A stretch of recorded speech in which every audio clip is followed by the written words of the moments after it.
Hello everyone, welcome back to my YouTube channel. So for today's video, to make the reversible bonnet, you're going to need two different patterns of fabric, preferably a plain one and a patterned one, so that the style will come out properly.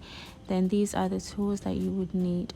So the first thing you want to do is that you want to fold your fabric into two, and once you fold it into two, you want to make sure that that fold measures up to 14 inches or 15 inches, it depends on you. And then after that, you fold that again so that you have 4 layers of fabric like so.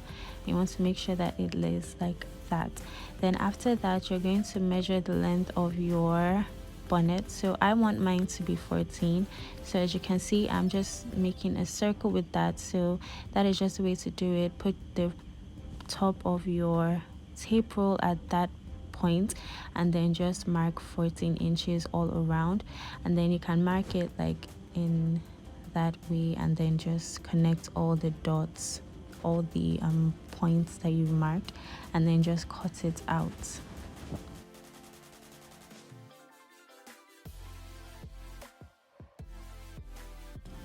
And then once you cut it out, you would see that you have a full circle.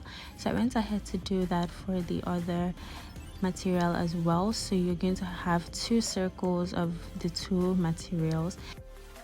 So after that, you're just going to go to that middle part and just measure 3.5 inches from the top. I recorded this, but I realized that it did not record, so you can see I just recorded 3.5 inches.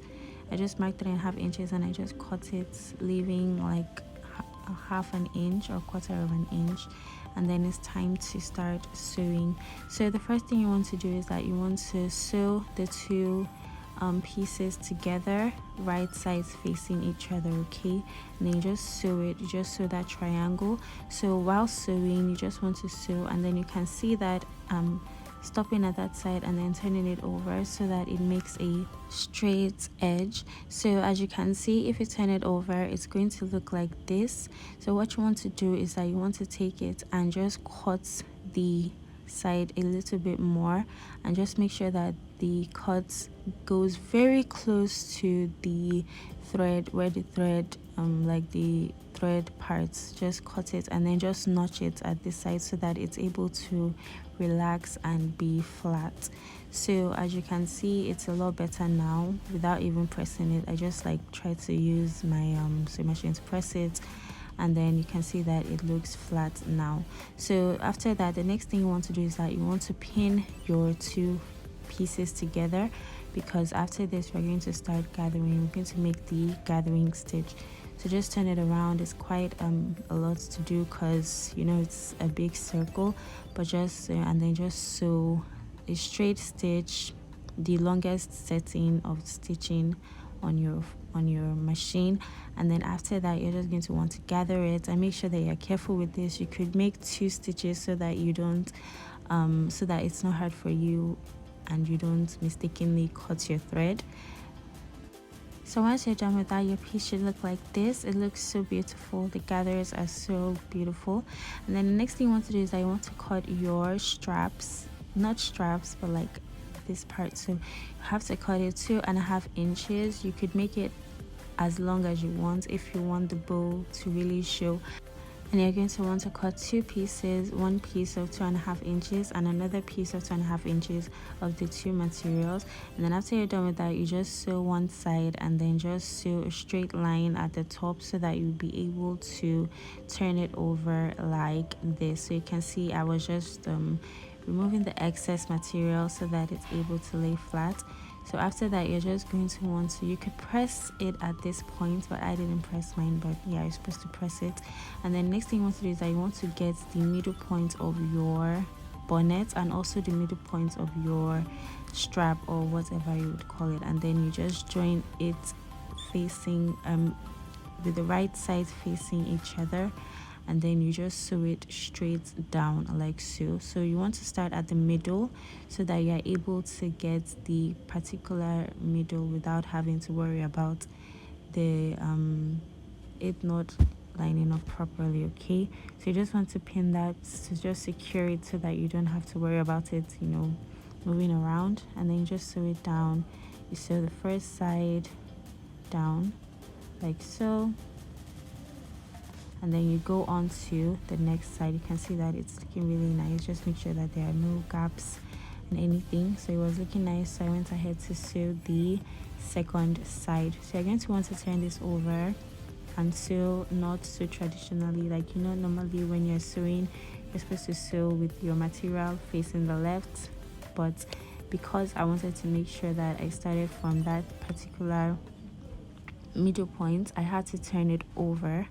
And you see how I did that. I had to turn it over with my material facing the right. Okay, so this is kind of tricky, so make sure that you're, you know, just keeping your eyes on the material without allowing it to stray. So now that I'm done with that, we're almost done. The next thing that you want to do now is you want to just remove the excess thread, and then you're going to fold the other side of the strap. You're going to fold it in like so. Can you see that? And then you just sew on it. So as you can see, that's just what I'm going to do for the whole part. So as you can see, I'm starting from this side now. No need to start from the middle anymore. Okay, so you just start from the top and then you just sew all the way down. So once you're done with that, then you just go to the end of the strap like so, and then you just turn it to the wrong side, and then you just sew at the other side of the strap. So you just sew it down until you get to that point where you cannot sew again, and then you just double stitch it, and then you use your scissors or anything you use to turn it, and you just turn it to the right side like so. And then you can see that you have a neat strap with the two sides showing, and then you just like use your machine to just close that opening, because you know we had to leave an opening for the strap to pass through. And then after that you just do that for the next side and you're done. So this is how the bonnet came out. I love this bonnet style because it's adjustable. You know, you could tie it and make it as tight as you want or as loose as you want, and because of the way it is, you know, it's not going to be falling out like most bonnets do. So you're rest assured that this is gonna last you throughout the night. And of course it's reversible, so you could use the plain side and the pattern side, and you know we all love options on this channel. Yeah, so thank you so much for watching. I hope this video helps you, and I hope that you're able to use this video to make yours as well. Thank you so much for watching. Please don't forget to like, comment, subscribe, okay, and I'll see you later. Bye.